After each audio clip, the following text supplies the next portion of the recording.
Gente, bom dia. Hoje vamos falar sobre métodos para ajustar covariáveis en ensayos clínicos. Este es un tema, esta presentación fue preparada por Gustavo Perch, alumno de medicina de la Universidad de Brasilia, excelente alumno y pesquisador en formación do LINCE.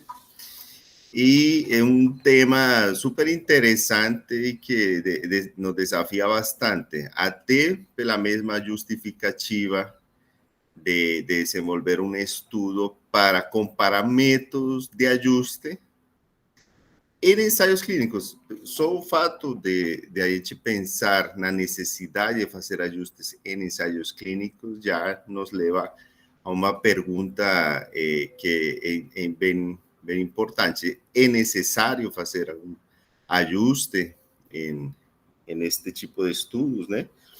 A gente teve numa reunião discutimos um tema, né, sobre como a estratificação, né, o conceito de estratos, podia ajudar a fazer eficiente a amostragem, na medida que os estratos conseguissem dividir a população de forma que houvesse uma diferença importante interestrato, né, mas relativa à homogeneidade dentro do extrato.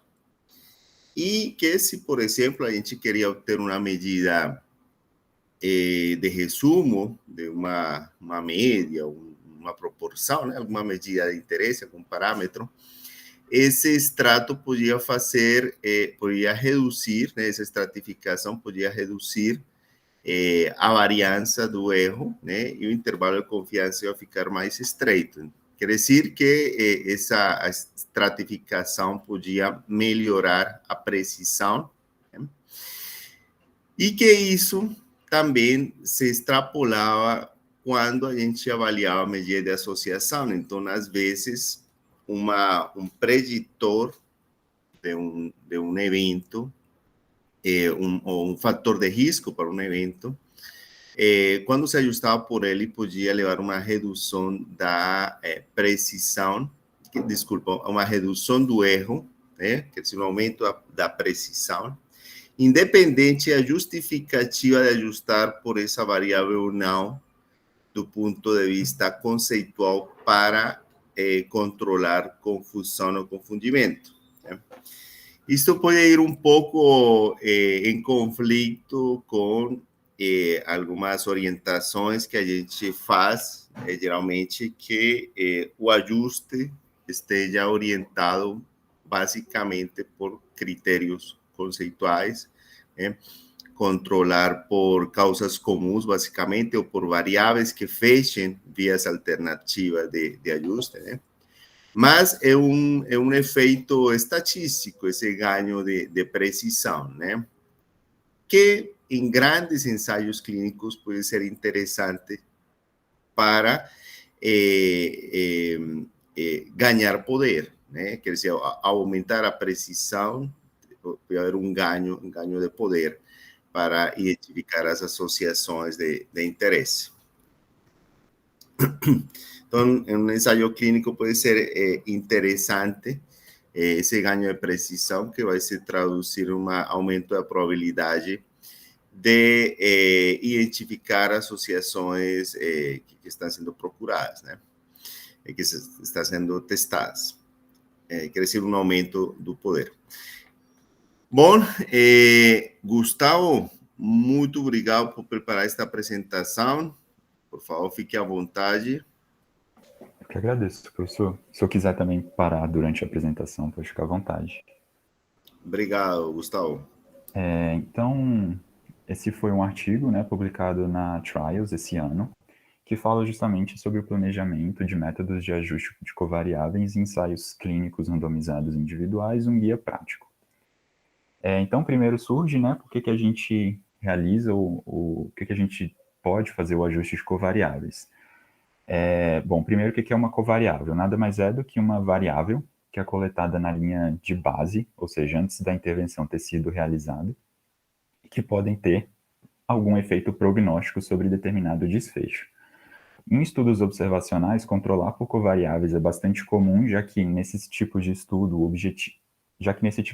a gente tem a presença do erro sistemático, e quando você controla por essas covariáveis, você tenta justamente diminuir a, a influência desse erro sistemático na sua medida de associação. Mas, como o professor falou, o ajuste de covariáveis ele também pode ser utilizado em ensaios clínicos randomizados. E o principal aqui, como o ensaio clínico ele randomiza, e por essa razão você não teria o erro sistemático presente, você teria somente um erro aleatório, a principal utilidade de fazer o ajuste por covariáveis nos ensaios randomizados vai ser justamente a partir do controle de variáveis relacionadas ao desfecho, você conseguir aumentar o poder do seu achado. Então aqui eu trouxe uma citação que está presente no draft do FDA, que fala justamente sobre o ajuste de covariáveis em ensaios clínicos randomizados, e fazendo uma tradução literal, então, apesar do ajuste da análise não ajustada ser aceitável para análises primárias, o ajuste pelas covariáveis prognósticas pode reduzir a variabilidade de estimação do efeito do tratamento e levar a um intervalo de confiança menor com uma capacidade, um poder de hipótese, de teste de hipótese maior.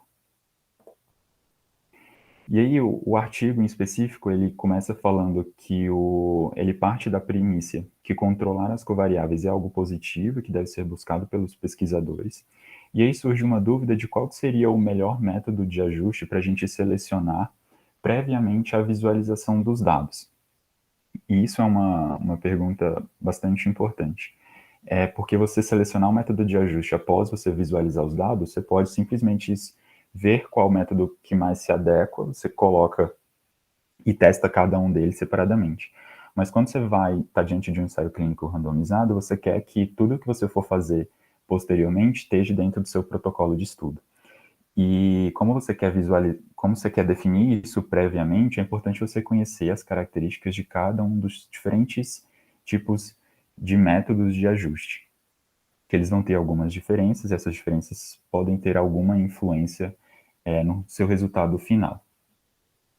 E aí, a partir disso, que o estudo ele começa a trabalhar, começa a citar as diferenças, tipos de métodos de ajuste, as características específicas de cada um deles. Bom, um outro ponto é que o estudo em específico ele vai tratar de um tipo de desfecho que vai ser os binários. Então, ele vai dar maior importância para esse tipo de desfecho, ele não vai trabalhar muito com os desfechos contínuos. Então, o que é um desfecho contínuo? Então, por exemplo, peso, altura, são exemplos de desfechos contínuos. Binários são aqueles em que você consegue responder com com sim ou não. Então, por exemplo, se determinado participante teve o desfecho de morte ou sobrevivência, se ele teve a doença, sim ou não. E para as covariáveis, ele trabalhou principalmente com as variáveis que tinham algum efeito sobre o desfecho, ou seja, que eram prognósticas. E aí, ele cita três principais tipos de ajustes por covariáveis que existem. Então, você tem o ajuste diretamente no modelo de regressão, ou você pode utilizar um método que em inglês é de standardization, que eu acho que fazendo a tradução literal ficaria como padronização, e a ponderação pelo inverso da probabilidade do tratamento, que é o IPTW. Bom, como base para a simulação que o estudo vai fazer futuramente, vai trazer, ele utiliza um estudo já publicado em 2017 pelo Wilson e colaboradores, que é o GetTest Trial, que foi publicado na PLOS Medicine. Esse artigo ele tinha como população-alvo indivíduos residentes em 2 distritos de Londres, teve um N de 2072.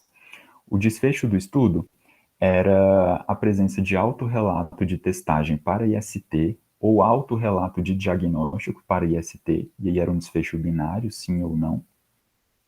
A intervenção, o grupo intervenção, ele recebia uma mensagem com um link para a realização de autotestagem domiciliar e os resultados os indivíduos conseguiam acessar pela internet, então era meio que um sistema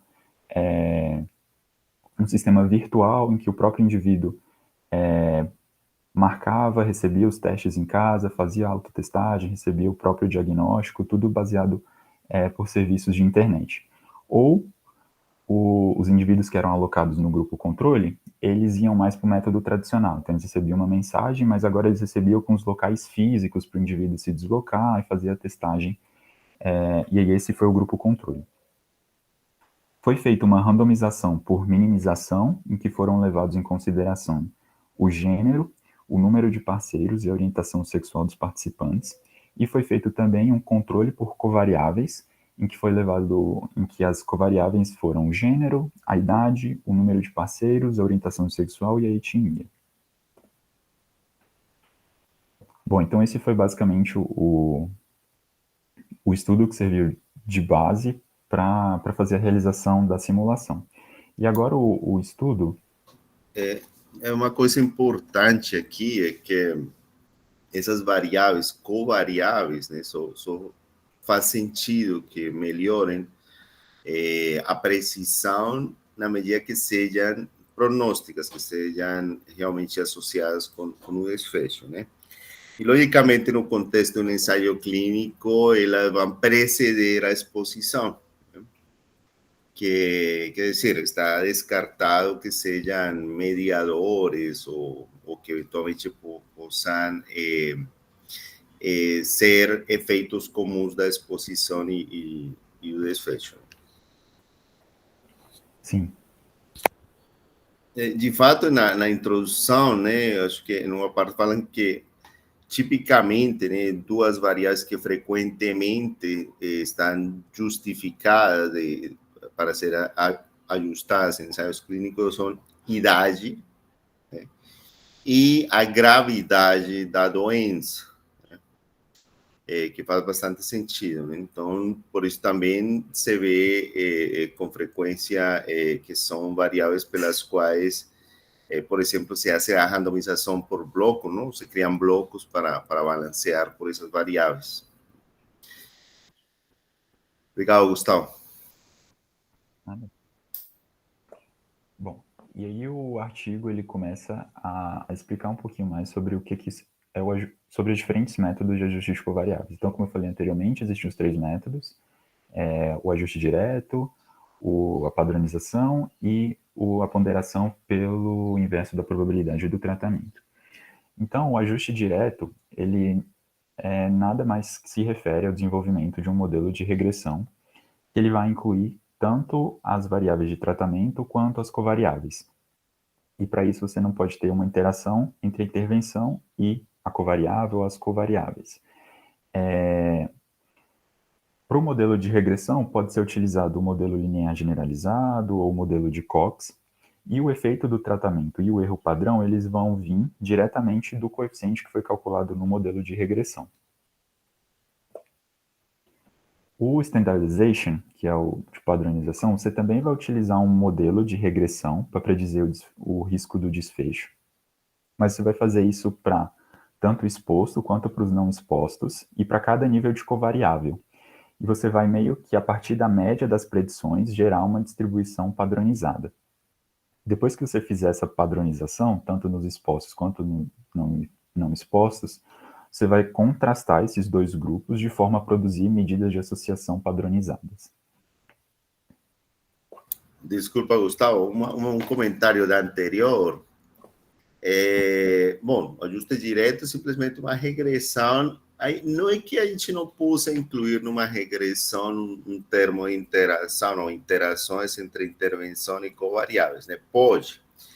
Mas se a gente quer ter uma medida de efeito única, isso não vai acontecer aí, porque se você incluir uma covariável, um termo de interação, isso já implica que vamos ter 2 medidas, 2 efeitos, uma num grupo, né, covariável positiva, e outra num grupo covariável negativa, que de fato é uma das coisas que, na tabela do artigo, né, é uma característica desse método, né, que não teríamos um efeito médio, mas efeito segundo ou em função dessa covariável.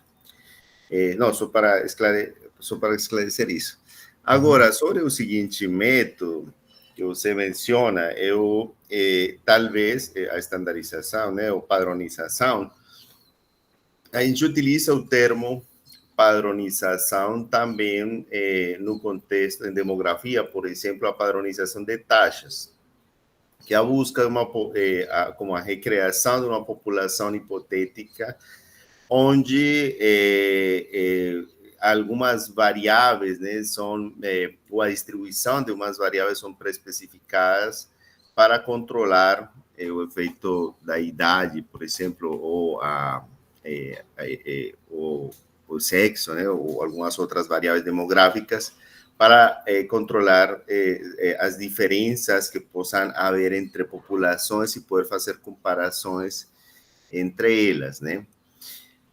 Tem uma lógica, quer dizer, não é à toa que o nome seja estandarização também, tem um pouco essa lógica, mas ao que fala aqui nesse artigo de estandarização é algo diferente ao que a gente normalmente se refere, né?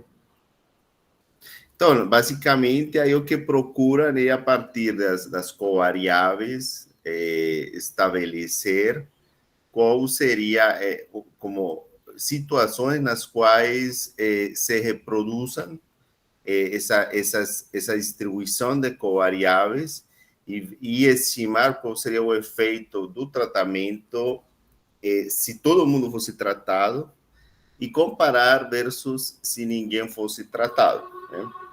Então, esse método também é conhecido como marginalização ou computação G, né?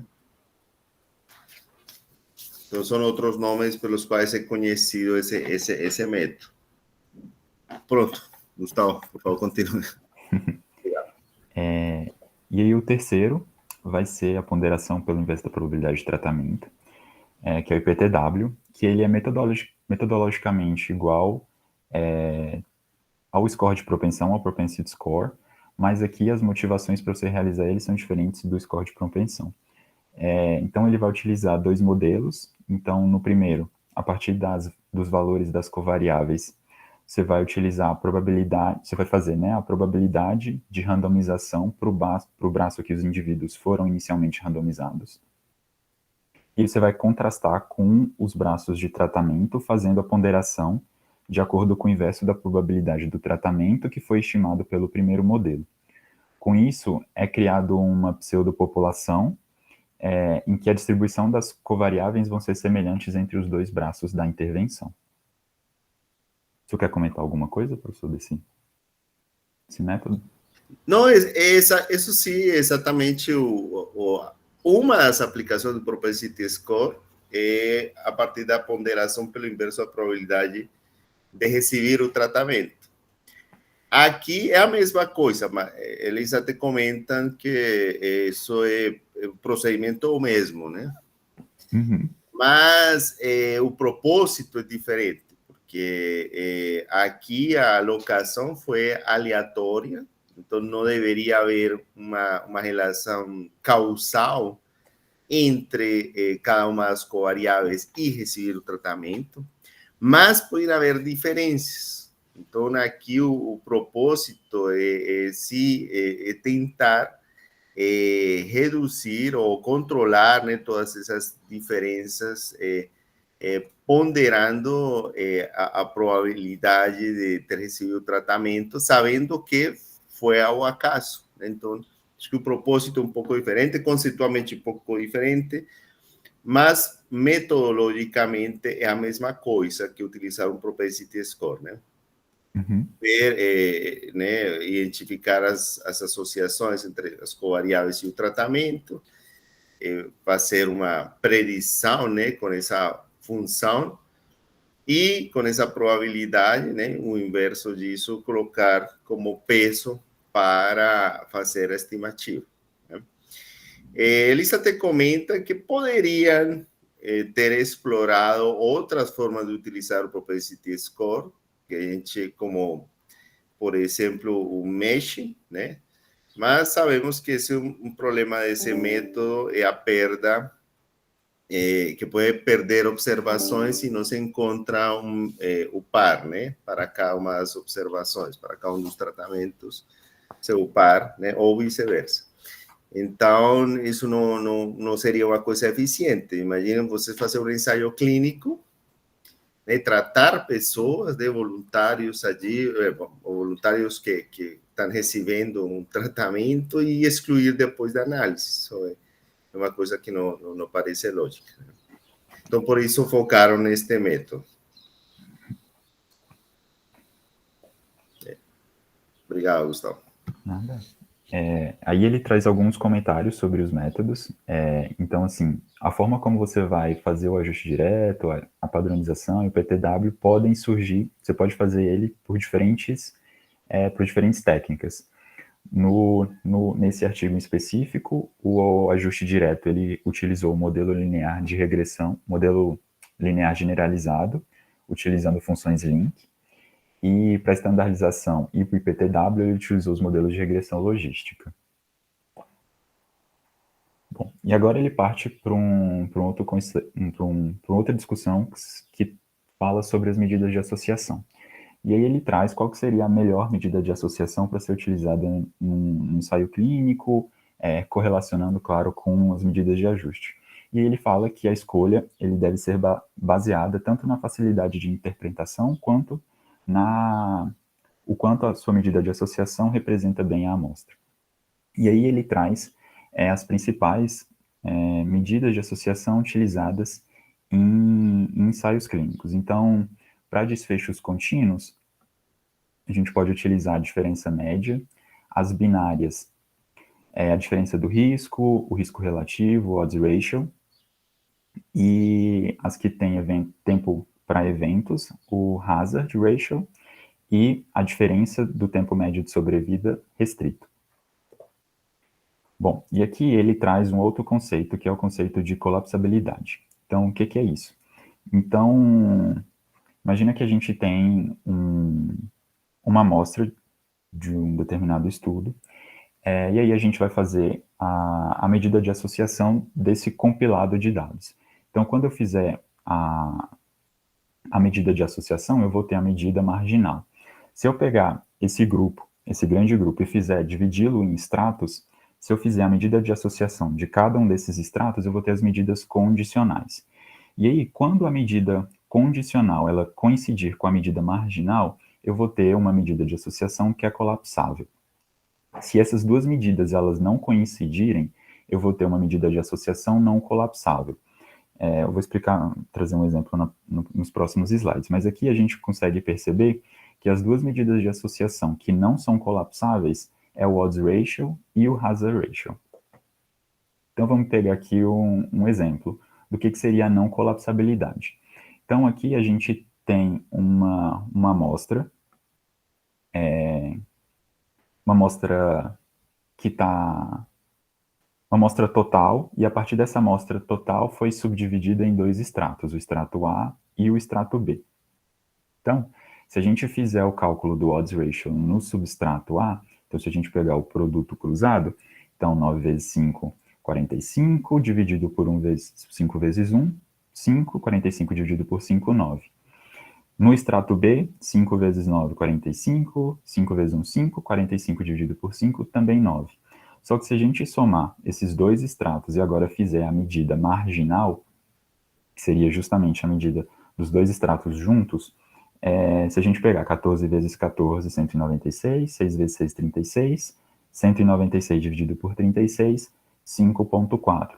Ou seja, mostrando que o odds ratio ele tem essa característica de o odds condicional, que aqui no caso o odds do extrato, que é 9, ele não é igual ao odds marginal, que é justamente quando você junta esses dois extratos e tem uma medida e tem a medida compilada, que aqui no caso o odds marginal deu 5,4. Então, como o odds condicional aqui não é condizente não é igual ao odds marginal, a gente tem uma medida não colapsável. Bom, então a não colapsabilidade vai ser justamente a relação entre a medida marginal e a medida condicional. E o que a gente percebe? Que aqui não necessariamente é só o odds ratio, né? Pode ser o hazard ratio também. Mas as medidas marginais, elas tendem a desviar para o valor de 1 quando comparado ao odds ratio condicional. Então, se a gente pegar o exemplo anterior, então a gente percebe que o odds ratio condicional ele tende a estar mais afastado do valor de 1 e o OR marginal ele tende a estar mais próximo do valor de 1. E qual que é um outro ponto bastante interessante? Então, imagina que a gente pegou aquela mesma base de dados, só que a gente agora alterou a proporção do extrato A. Então, a gente pegou o extrato A e multiplicou por 3. Então, a gente tem todas as variáveis aqui estão multiplicadas por 3. Se a gente fizer o odds ratio, tanto do extrato A de novo, a gente vai continuar tendo um odds ratio de 9, um OR condicional de 9. Mas a gente percebe que mudando a proporção do extrato A, a gente também interfere no odds ratio marginal, que anteriormente era de 5,4 e agora passou para 6,2. E aí o estudo, né, ele interroga que geralmente a gente, a partir desses dados, a gente pode pensar, poxa, então talvez o melhor seja o OR condicional, justamente porque ele é preferível o OR condicional, justamente porque ele não muda com relação à proporção a proporção dos extratos, etc. Mas o artigo fala que o OR condicional não necessariamente ele é preferível. Para a inferência causal, em estudos observacionais, por exemplo, talvez o OR marginal ele seja melhor de ser apresentado que o odds ratio condicional. Mas, de toda forma, a escolha de você realizar de um ou por outro não é uma escolha simples. E lembrar que a escolha do OR marginal ou OR condicional também pode ter alguma implicação quando você fizer o compilado de meta-análise, né? Isso pode gerar um problema de heterogeneidade. E esse exemplo em específico, tanto o odds ratio dos dois extratos, eles são iguais, mas na vida real nem sempre isso vai acontecer. Então, as medidas do odds ratio condicional pode ser diferente, tanto no extrato A, diferente dos resultados do extrato B.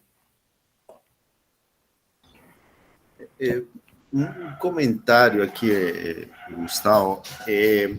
O problema da não colapsabilidade, né, do odds ratio é que pode ser confundido com confundimento, né, com confusão.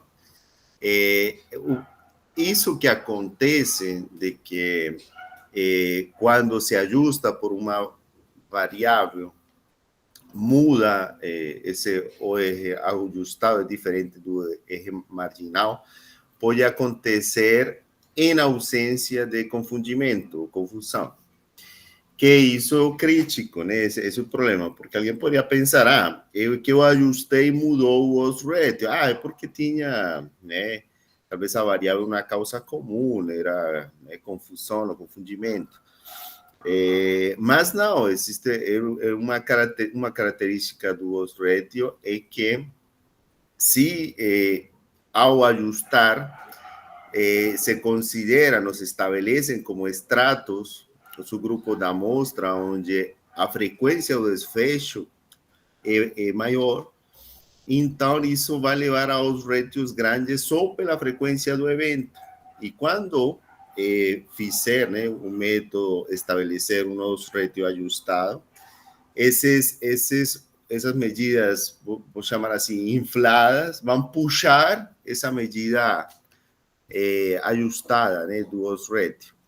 Então, mesmo em ausência de confusão ou confundimento, podem haver diferenças entre o OR marginal e o condicional, né, ou ajustado, em ausência de confusão ou confundimento.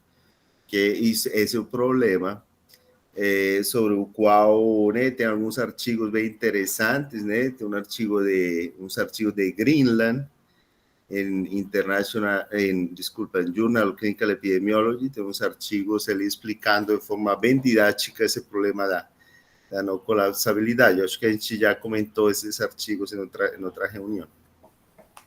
Mas então esse é um problema e pelo qual, né, a gente deve ter muito cuidado com duas coisas. Primeiro, que saber que essas medidas como odds ratio e hazard ratio podem ter esse problema, especialmente o odds ratio.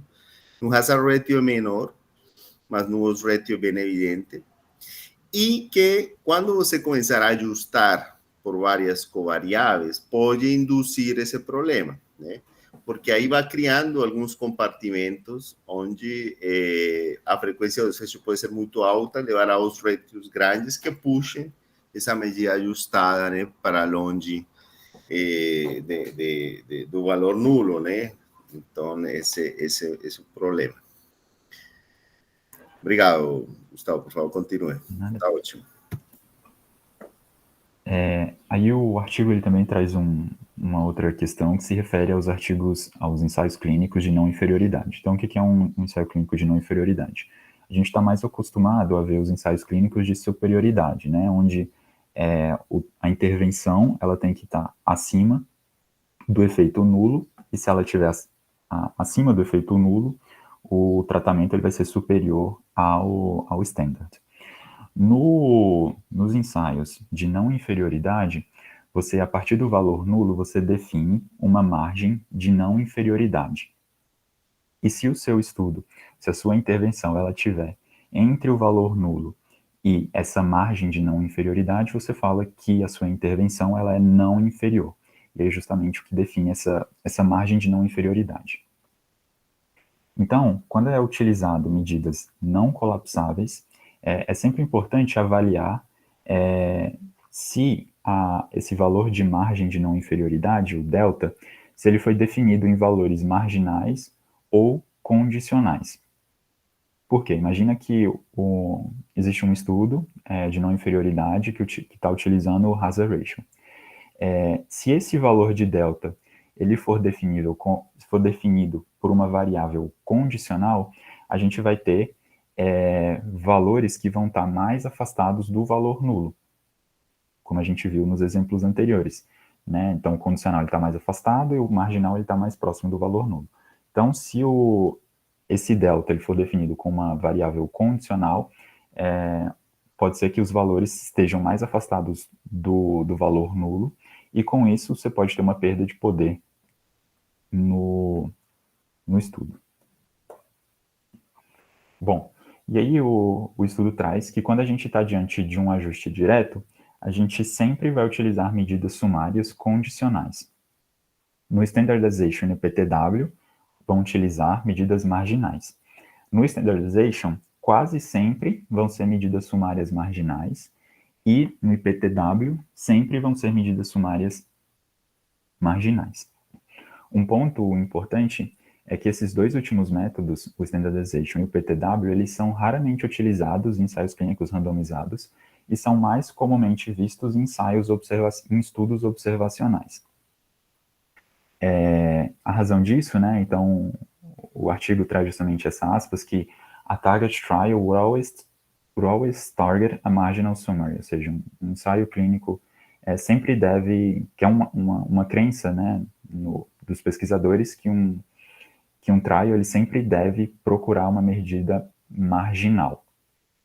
Só que o artigo, ele fala justamente um contraponto em que boa parte dos trials fazem o ajuste direto, e por fazer o ajuste direto, eles estão invariavelmente utilizando medidas condicionais e não marginais. Bom, o artigo agora ele parte para um outro conceito, que é o conceito de convergência. Então, o que é a convergência? Então, quando você vai fazer estimações, geralmente você utiliza parâmetros. Esses parâmetros eles são submetidos a um processo iterativo, ou seja, um processo de repetição, meio que de uma automatização. E o que é a convergência? Então, por exemplo, se a gente pegar uma estimativa pela probabilidade máxima, né, o Maximum Likelihood Estimation, é realizado um algoritmo para encontrar justamente parâmetros que maximizem os dados.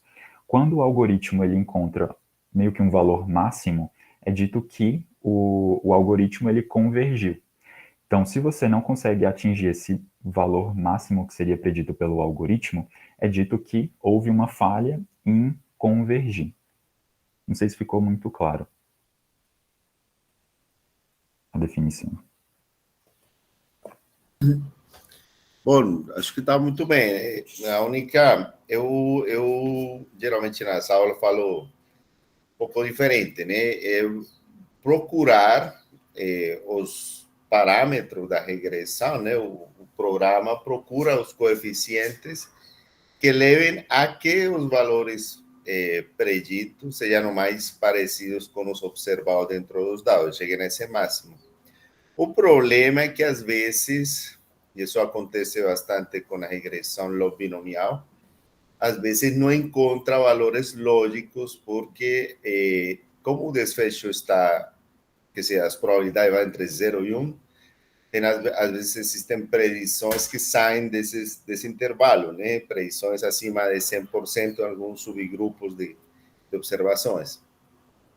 Então, aí o programa fica pensando, né? Eu falo pensando, né? Fazendo iterações, e às vezes não encontra um modelo, às vezes não encontra um modelo que tenha coeficientes que se encaixem nas premissas básicas do que está sendo pesquisado, né? Do modelo. Então, parece redundante, né? Você não encontra parâmetros que se encaixem nas premissas do modelo. Né? Então, aí não converte. Bom, e aí a não convergir em ensaios clínicos randomizados está relacionado a duas principais razões. A primeira delas depende do método escolhido e o segundo é a inclusão de muitos parâmetros. E aí surge um problema de escolher o procedimento antes de você visualizar os dados, que é justamente o que a gente quer fazer com os protocolos de pesquisa.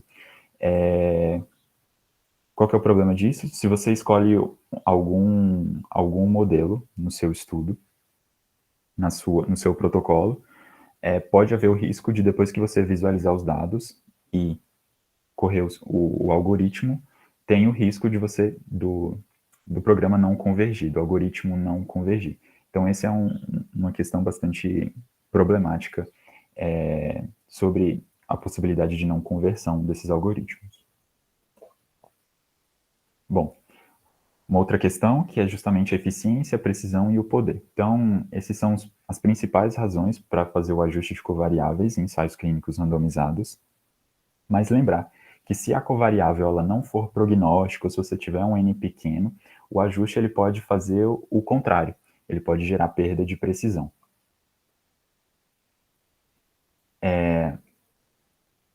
Um outro ponto é que as covariáveis elas também podem ser balanceadas pelo desenho de estudo que foi escolhido pelo pesquisador.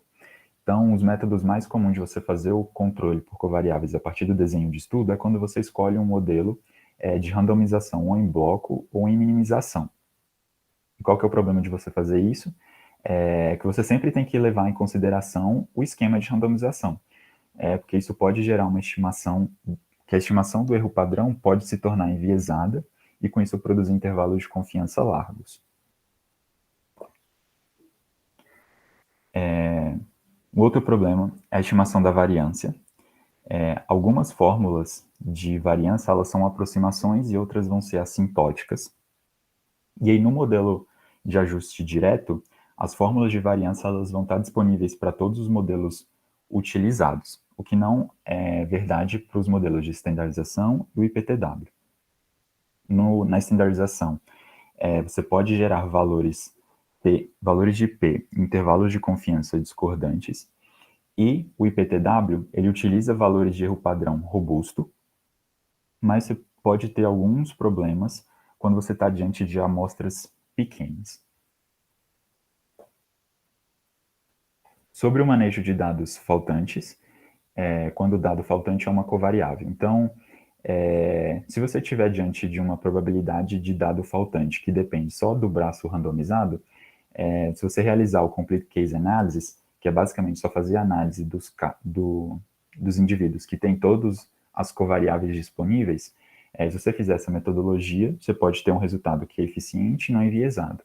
Agora, se a probabilidade do dado faltante ele depende do desfecho, se você realizar análise por casos completos ou a imputação múltipla, você pode gerar algum tipo de viés na sua análise final. E aí que surge o conceito de análise sensitiva, que a gente parte do pressuposto que justamente saber qual que foi o mecanismo do dado faltante, ou seja, se foi aleatório, se foi missing at random, missing completely at random, ou missing not at random. Geralmente, o mecanismo do missing, boa parte das situações a gente não vai conhecer. Então, a partir da imputação múltipla, a gente consegue fazer uma análise sensitiva de examinar a inferência por diversos mecanismos alternativos de missings. Bom, e agora voltando para a simulação, né? Então, voltando àquele ensaio clínico que a gente tinha falado anteriormente, que se baseou o estudo. Então, o que eles viram? Que qualquer teste, o desfecho, qualquer teste estava presente em 35% dos indivíduos e qualquer diagnóstico estava presente em 1,6% dos indivíduos. E aí foi utilizado para as medidas de associação o risk ratio e o risk difference. E aqui está justamente a tabela da análise da simulação do trial. Então, a gente percebe que para o desfecho, qualquer teste, a gente não teve estimativa da diferença de risco, tendo o método de ajuste direto e com o modelo binomial com função link. A gente também não teve no log risk ratio com o método de ajuste direto, utilizando o Poisson. E para o desfecho, qualquer diagnóstico, a medida da diferença do risco utilizando o método de ajuste direto e o modelo binomial também não teve valores de estimativa de efeito de tratamento. Então, 3 das 14 análises falharam em produzir qualquer estimativa sensível. 2 modelos,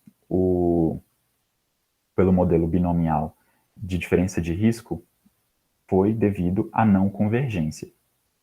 E o modelo do log risk ratio, a partir do modelo de Poisson, produziu um valor não confiável de 541.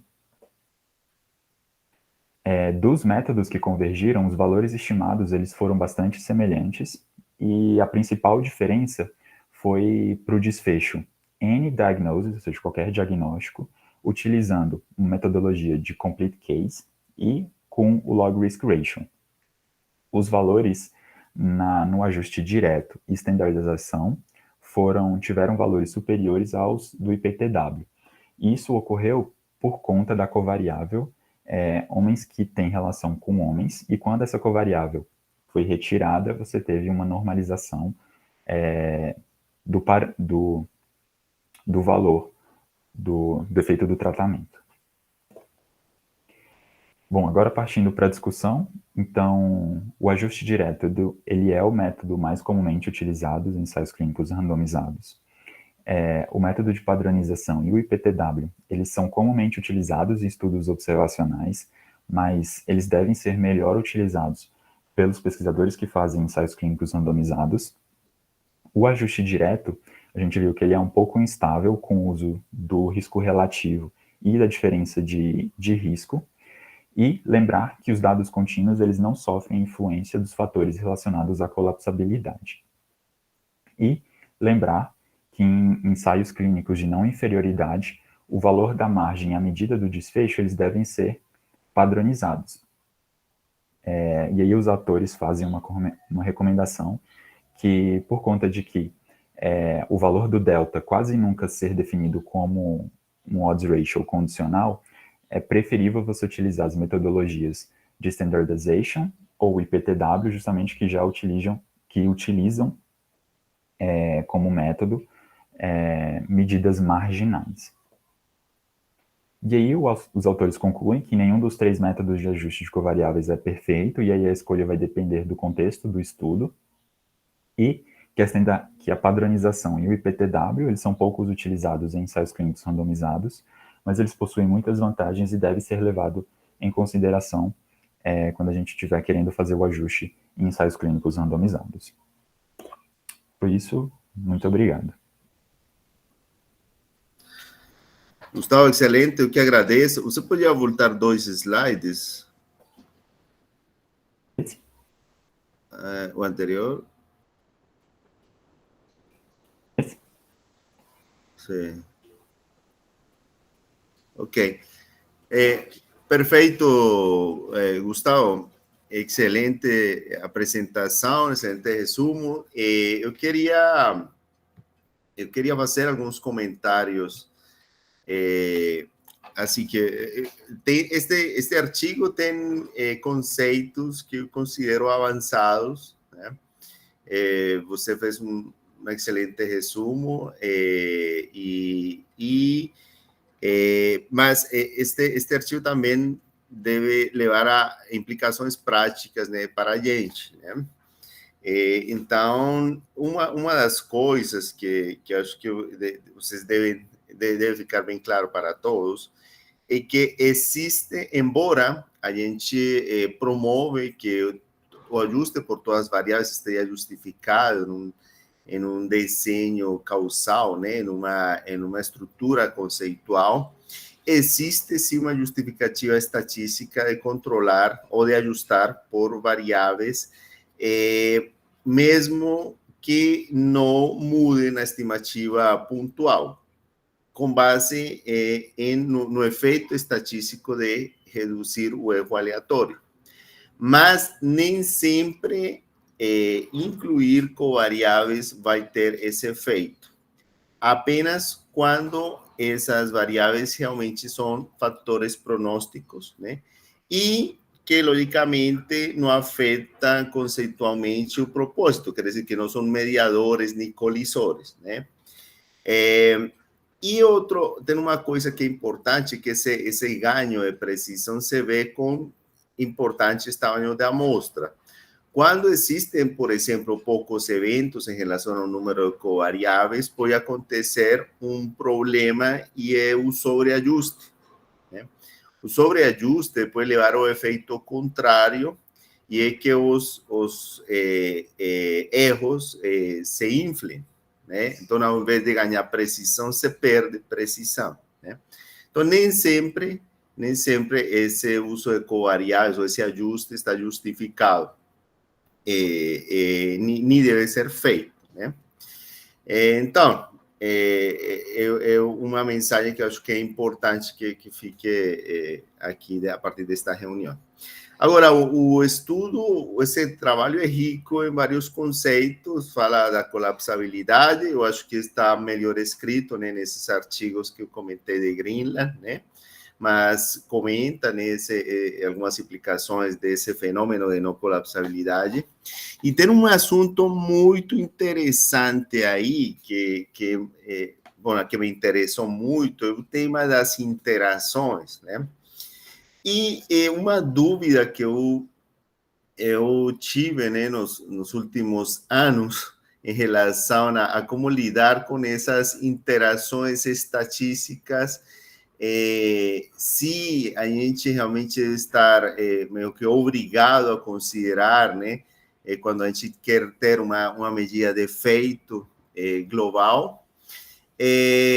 E uma coisa bem interessante que se menciona aí pontualmente é que o interesse é saber o efeito na comunidade, no grupo como um todo, né? Então, isso valida métodos como essa marginalização, estandarização, como chamam, que ter uma medida de qual teria sido o efeito se todo mundo tivesse recebido a intervenção versus se não, né? Essa ideia do contrafactual, mas aplicado a toda a comunidade, né? Sem subdividir necessariamente em grupos, né? Então, eu acredito que as interações são importantes quando mudam qualitativamente uma conclusão, né, nesta situação. Isso é inegável. Se tem um grupo onde o medicamento faz mal e outro onde faz bem, né, logicamente a gente tem que separar essas estimativas. Mas, às vezes, as mudanças, embora sejam estatisticamente significativas, na prática não sejam tão importantes como uma medida de associação de 0,7 versus uma de 0,6, né? Talvez não seja tão importante essa discriminação. E o que a gente quer saber é se, em geral, vai gerar um benefício global, né? Então, bom, eu acho que este artigo é bastante rico, eu acho que vale a pena, né? Se alguém não conseguiu revisar, né, dar uma boa lida e talvez ter umas reflexões em cada um dos pontos que abordam cada um dos temas, né, que se desprendem. E, bom, Gustavo, muito obrigado, excelente apresentação. Não sei se tem comentários, os presentes, dúvidas, sugestões, perguntas. Aqui todo mundo está te parabenizando, Gustavo. Foi ótima a apresentação. Tatiane. Oi, Gustavo, parabéns pela apresentação. Dá para me ouvir bem? Não, eu estava perguntando assim, primeiro em relação ao reporting, né, em como relatar esse método, se ele seria descrito como uma análise adicional no estudo, né, e eventualmente não prever essa análise no protocolo poderia ser algum tipo de demérito. E a outra dúvida é em relação a como eleger essas covariáveis. Então, por exemplo, a partir da tabela 1 do artigo, se a gente teve uma covariável que teve uma distribuição muito importante, uma diferença de distribuição muito importante, ela sim seria eleita para fazer o ajuste, ou seria só um método teórico, como o professor disse, eventualmente, a gente sabe que esse subgrupo está mais relacionado. Então, qual a opinião de vocês sobre isso? Gustavo? Quer responder? Pode responder, professor. Fica à vontade. Não, então, né, olha, como um ensaio clínico é algo que é planejado, né? Assim, o mais recomendável sempre é você ter o plano de análise, né, antes de ver os resultados, né? Existem, bom, situações que poderiam ser consideradas mandatórias. Se é feita uma randomização por blocos, o mais recomendável é que a análise também inclua esses grupos, né, nas estimativas, né? Então, isso, de fato, no artigo comenta, né? Isso pode ser pré-especificado. E mesmo que algumas decisões sejam orientadas pelos dados, o que chama, né, data-driven análises, né, dirigidos pelos mesmos dados, os procedimentos podem ser pré-especificados. Mas eu acredito que a gente tem que pré-especificar uma forma de obter essa estimativa, né, mais em ensaios clínicos. Né, por exemplo, já sei que idade e gravidade são fatores pronósticos super importantes e que, logicamente, precedem a intervenção, né? Então, eu posso pré-especificar que eu vou fazer um ajuste por essas variáveis, né? Prevendo, talvez, o número de observações e o provável número de eventos, uma abordagem de análise coerente, né? Então, eu acredito que deve haver já uma pré-especificação de qual é a medida de efeito que eu vou considerar principal. Mesmo que inclua, né, essas análises que podem ser afetadas pouco, né, ou um algoritmo de análise. Por exemplo, se eu vou rodar esse método Propensity Score, né,